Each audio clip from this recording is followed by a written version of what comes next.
Our bodies hold memories of stolen grandmamas and granddaddies, of unspoken legacies, of repeated histories again, and again. Our birthmarks are remnants of their battle scars. We, too, resist this war. That's right. My name is Nia Wilson, and I'm the Executive Director of Spirit House, a Black women-led cultural arts and organizing organization here in Durham, North Carolina. Spirit House envisions and is actively working towards a world where we honor each other's humanity and interconnectedness, where the most vulnerable people are safe from harm, where people's dignity is preserved and prioritized, and where all people are loved and free to love. On March 23, 2016, the NC State Legislature called a special session to legalize House Bill 2, Public Facilities, Private and Security Act, known as HB2. HB2 overtly discriminates against the LGBTQIA and working class North Carolinians. Attorney General Loretta Lynch said, "You have been told that this law protects vulnerable populations from harm, but that is just not the case. Right. Instead, what this law does is inflict further indignity on a population that has already suffered far more than their share." Spirit House views this bill as a tool to further separate and divide us by way of fear-mongering and criminalizing, and we will not be complicit in tearing down our community. HB2 is centered in discrimination and oppression and poses a real threat of violence to our blood-chosen families and our communities. That's right. We know that historically, Black bodies in this country have been legally examined, scrutinized, and violated by people that hold state-sanctioned power. This bill, once again, allows for this type of violence to be enacted, and this is the very antithesis of what we know that we deserve, and we will continue to actively fight against it. We will be collaborating on all fronts to repeal HB2. We will follow the leadership of those of us whose everyday lives are impacted by this hateful bill. And we will continue to provide safe and loving space where people can live their full lives and be their full selves. Yes, yes, yes. Our bodies hold memories of stolen grandmamas and granddaddies, of unspoken legacies, of repeated histories again, and again. Our birthmarks are remnants of their battle scars. We too resist this war. Yes, yes, yes. Hello, I'm Andrea Farrier. I'm a member of All of Us Are None NC, and we too stand with Spirit House and NAACP with the Repeal against HB2. Yes, yes.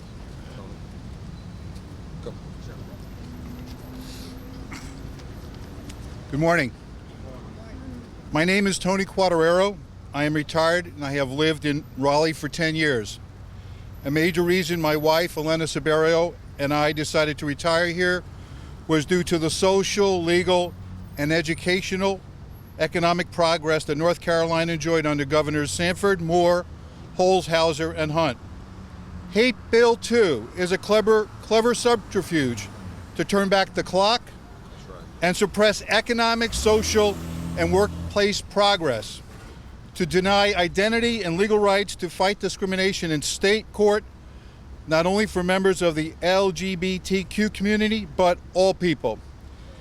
As Robert F. Kennedy said, each time a man stands up for an ideal, or acts to improve the lots of others, or strikes out against injustice, he sends forth a tiny ripple of hope. On April 25th, I acted to add another ripple to an ever-increasing wave of rejection to Hate Bill 2, and we look forward to continuing to the fight for what is right for all people. Thank you. Thank you. Thank you. Tyler, I need you right here. Help me just pull this up some.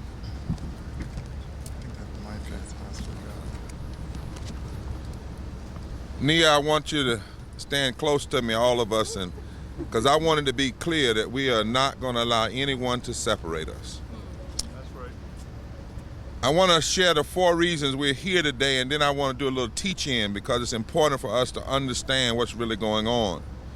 Number 1, we're here announcing that we have plans for tomorrow, Monday, on May 16th at the People's House, Jones Street in Raleigh, where we will continue to broaden and deepen our growing coalition against the extremist hate bill 2. We know that many of the people that are passing these bills were elected through apartheid gerrymandering that has been declared illegal by the federal court decision. So we actually have an unconstitutionally constituted legislature passing unconstitutional legislation. Yes. Number 2, we are here to expose the regressive rhetoric and legal logic that the governor and the legislature are using to continue to support this bill. Number 3, on Monday we will once again announce the Human Rights Act of 2016 that we've hand-delivered to the governor and to our House and Senate leaders on April 25th when 54 people were arrested. We're going to release that bill to the media, and then we're going to begin a statewide tour of hearings, because it's not just what we're against, it's what we're for. We should put allowing 76 to 80% of North Carolinians afford living wage. That should be on the ballot, or our legislature really should vote to raise the living wage. We should be expanding our equal protection laws, not trying to contract them and restrict them, to protect all people. And number 4, we will also, today we're challenging the Chamber of Commerce. And we're going to challenge them on Monday. We're going to actually write them tomorrow and request a meeting directly with the North Carolina State Chamber of Commerce, because number 1, they are trying to say now, in essence, you can tweak the bill. No, you got to repeal this bill. Right.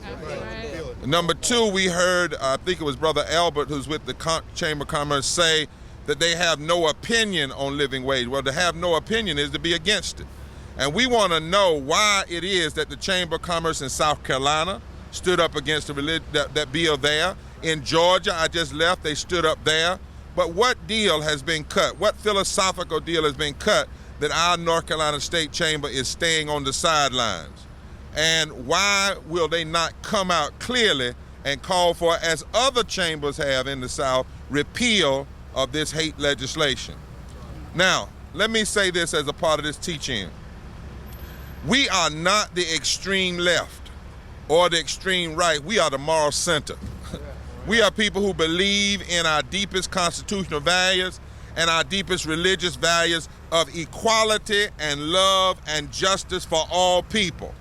It's time for even members of the media, don't allow them to call one group the left and the other group the right. There's some things that are not left and right, they're just right and wrong. And it's wrong to write laws that discriminate against people regardless of their sexuality, regardless of their race, regardless of their age, regardless of their color.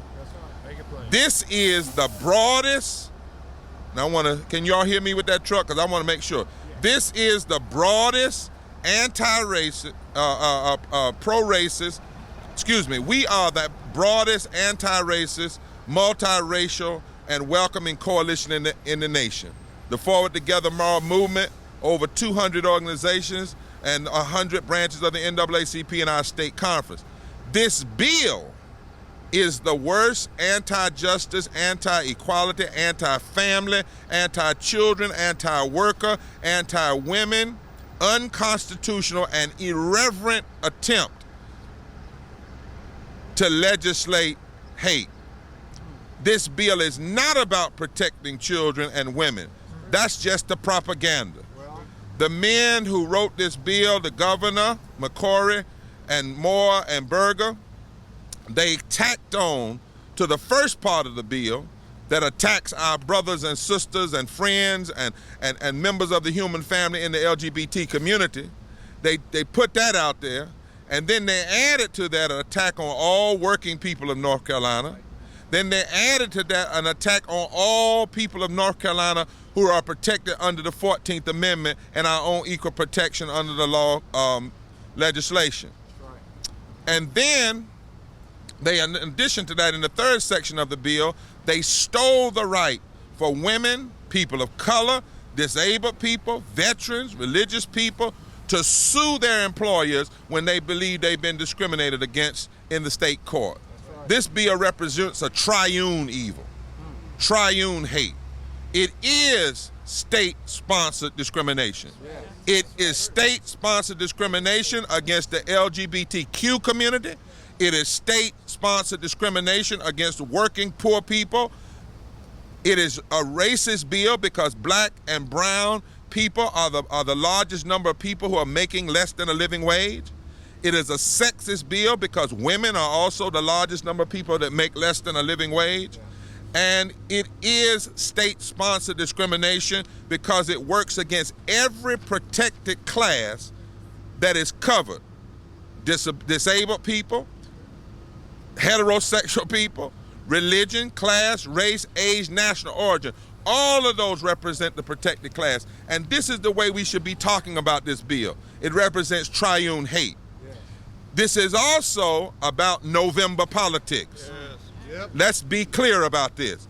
Remember when the marriage amendment law was written? It was in the springtime before the fall elections in 2012. Here we go again. This is the political cynicism and manipulation of Jesse Helms. Jesse Helms' campaign, I implore the media to go back and look at his 1984 campaign. 20 points down in the polls, who did he attack? Gay people and black people. And it has become clear that since the U.S. Supreme Court instructed the North Carolina Supreme Court on how to interpret the Voting Rights Act, particularly regarding apartheid gerrymandering schemes, and since a 3-judge federal court slammed these schemes recently, 2 months ago, the extremists know that their days are numbered. So they're now trying to use these wedge issues as political manipulation for November. They are resorting to the dirty tricks of Jesse Helms. Now, I also want you to note that in doing so, the extremists have targeted a small group of highly vulnerable adolescents in this bill. This is the anti-children bill. Well, we need to talk about that. This bill targets the most vulnerable of God's children, transgender adolescents. And we also see them attacking Latino children and Latino immigrants and passing policies and then claiming that they are protecting the family. Now, members of the media, I want to do in this teach-in because they claim this same logic when they pass voter suppression. Have you ever noticed every time they do something, they say they're protecting us? Yeah. They're protecting the women, they're protecting the children, they're protecting the integrity of the voting system. But we've heard this language before.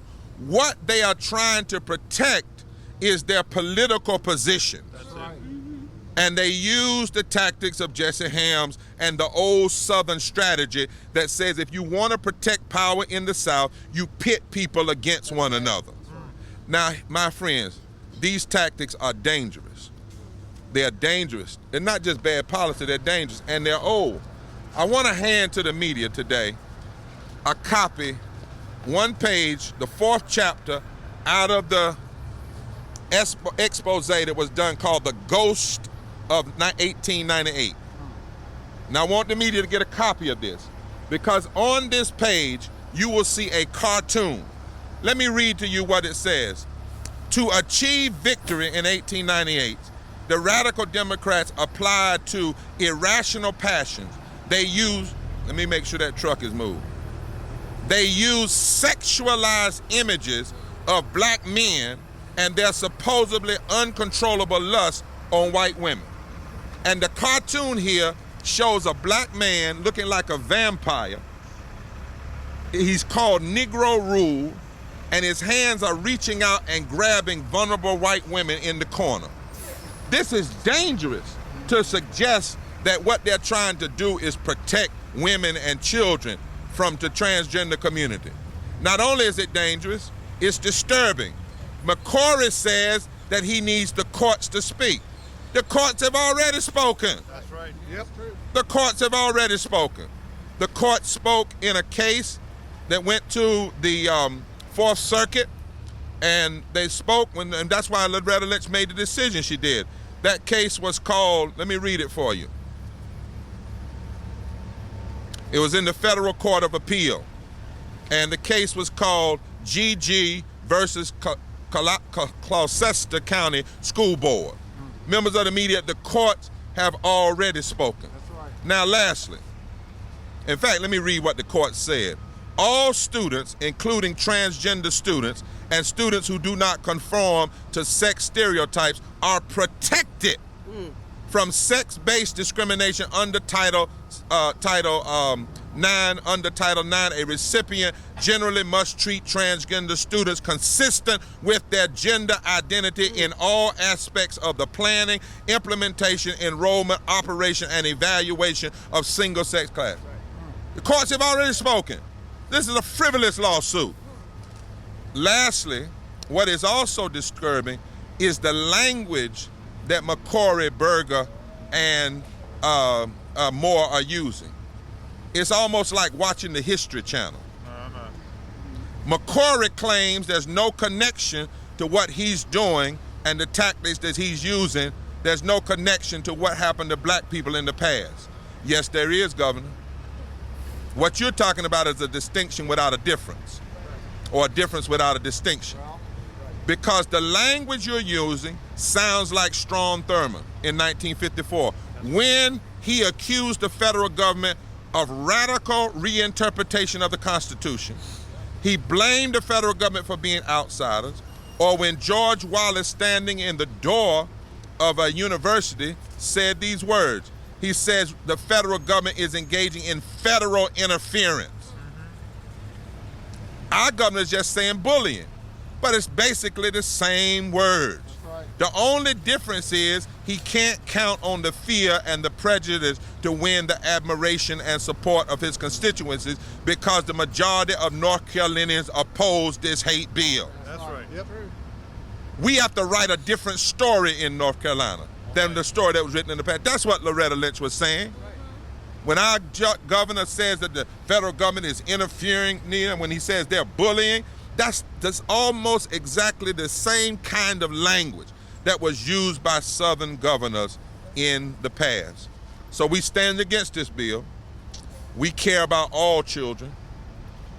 We care about all people. We care about this state. We care about where we're headed. That's right. And that is why we will meet again on Monday. Now, we don't know exactly what we're going to do Monday, so the media, you're going to ask me, because we don't ever plan to get arrested. And they have this thing that they do now. When they know we're coming, they shut down the session. Yep. But we're coming. That's right. We're coming. Yep. We're going to keep on coming. We're supporting the federal government in their suing of our state. Yes. Our governor and Berger and Moore should stand down, but they're not going to stand down, because this is about November. Yes. This is their last hurrah. This is their belief that they can pit black people and Latino people and gay people against other people in this state. They still believe this is the old South. They still believe they can use the tactics of division. But there is, my sister, what's your name? Andrea. There's a new army of love that's rising. That's right. That's It right. rose up in the 1800s and won. It rose up in the 1900s, and it's been rising and rising for years in North Carolina. And as they said in the old civil rights song, we ain't gonna let nobody turn us around. And so we'll be there Monday. We will begin pushing the Human Rights Act of 2016 on Monday. We're gonna challenge the Chamber of Commerce. Al, you're here. We heard the Chamber of Commerce came out last night saying they just want to tweak the bill a little bit. And they said that now that they were the reasonable people and that the bill needed to be fixed. No, the bill never needed to be passed. That's right. You can't fix ugly. You can't fix wrong. You repent. You change. And I want the national media to ask this question. Why is it that the Georgia State Conference, the State Chamber of Commerce, the South Carolina Chamber of Commerce, Mississippi's Chamber of Commerce, all these other Chamber of Commerces throughout the South said no? But what's going on here in North Carolina? Was there a deal cut? And the deal that was cut was this. If you give us a prohibition on allowing cities and municipalities to raise the living wage. If you bully cities and bully counties, if you take away the ability of people to file employment discrimination, then we'll stand down. We even have local chambers of commerce that are standing against the bill, but not the state chamber of commerce. And lastly, I want to say this because Mr. Albert, I think that's his name, said on Channel 14 yesterday, he didn't have an opinion on living wages because what they were focusing on is the skills gap. There are many corporations that want to pay more money, but what they need is people with better skills. Mr. Albert, there are people who have the skills that are making less than a living wage. That's the living wage issue. But there's an unholy alliance here somewhere where money and power have hooked up to use the transgender community as a scapegoat. That's right. That's right. And they're playing this old game of fear. Fear. That is old as the racial politics of the South. Whenever the power structure in the South has wanted to hold on to power, there are two things they've always stirred up: racial fear and sexual fear. We know it. We know what it looks like. We know what it smells like. We know what it sounds like. And we know how we're going to fight. We're going to fight like our foreparents in the past fight, because we are not going to stand for state-sponsored discrimination in any form, any fashion in this moment. That's right. That's right. We have questions from the media. I want to give out, and you can ask any of us. Let me give this copy. Tyler, where are you? I want to make sure that they get. Yeah, give it to them, because I want y'all to know I didn't just make this stuff up. Pass that around. And read the headline. What McCory says, it has no connection. I think he said he had one person on his staff that told him this wasn't connected to the attacks on black people. It's the same tactics. It's the same tactics of fear and propaganda. And you can see it right there. In fact, that article was printed in the News Observer, so it's not even our article. Any questions from any of us? We meet, what time, Al? At 4 o'clock on Bicentennial Mall. We'll be there on this coming Monday. We don't ever put a number out. It doesn't matter. See, that's the point. The Constitution was written so that the majority cannot run roughshod over minority. If one person shows up and says my constitutional rights are being violated, and have you ever noticed, we can have thousands of people in the street and they'll say a group was there. Lobbyists can go in with one person and get a whole bill written. See, or a lobbyist can, or some other group can have 500 people and they'll say hundreds and hundreds of people showed up.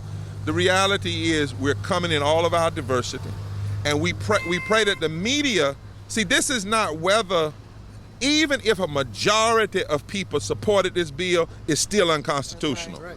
And I'm glad you asked that question. It's not a question of numbers. I heard that the legislator was saying we want to put this on the ballot. It doesn't matter. People could vote for it. People voted for segregation. It's immoral. But it was still wrong and immoral and unconstitutional.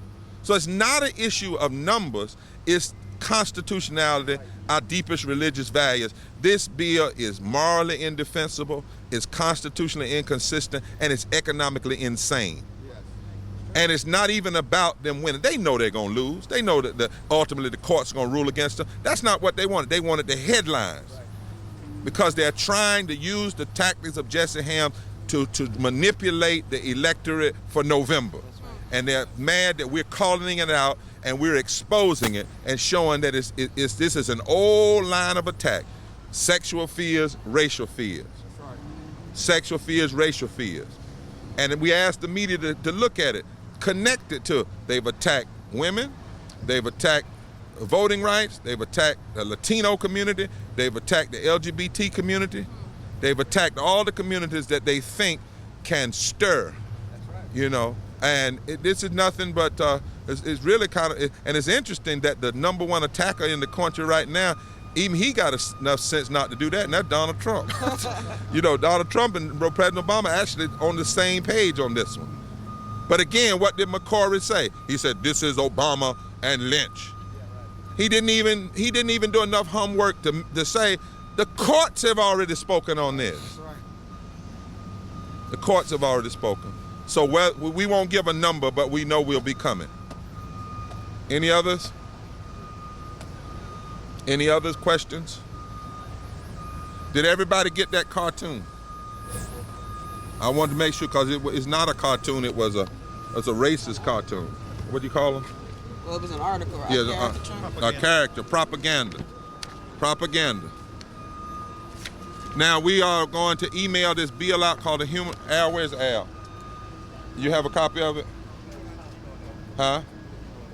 We're gonna email you a copy of what we're for.